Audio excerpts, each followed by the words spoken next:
At the moment, we only know that Iran has just seized another tanker, and it is supposedly one with under an Iraqi flag. Not much more information about about the amount of oil that has been smuggled, a couple of thousand barrels.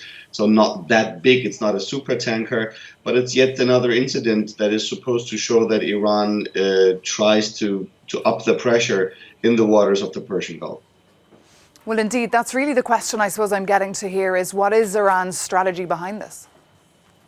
Yeah, I think we have heard a couple of times from government officials, but also from military commanders, that Iran, the country with the longest shores along the Persian Gulf, wants to show that it is the one country that has control over the waters of the Persian Gulf. The whole tension, the situation with the United States, the tensions in the air, the political climate, Iran feels compelled to show that it can, in fact, make a change on the waters and that it can stop tankers if it feels like it.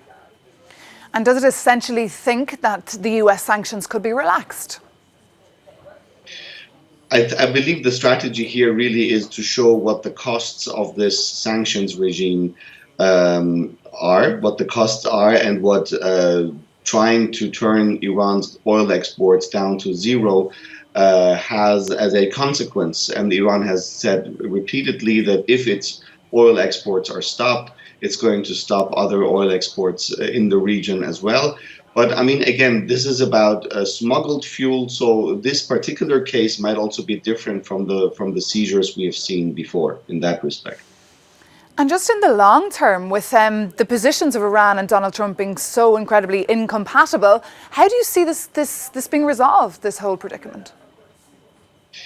Yeah, difficult to tell, Maeve. I think that we are seeing something like a war of nutrition, where both sides are trying to pressure the other side to a point where a face-saving exit is basically sought. I think Iran has more stamina than the US believes it has.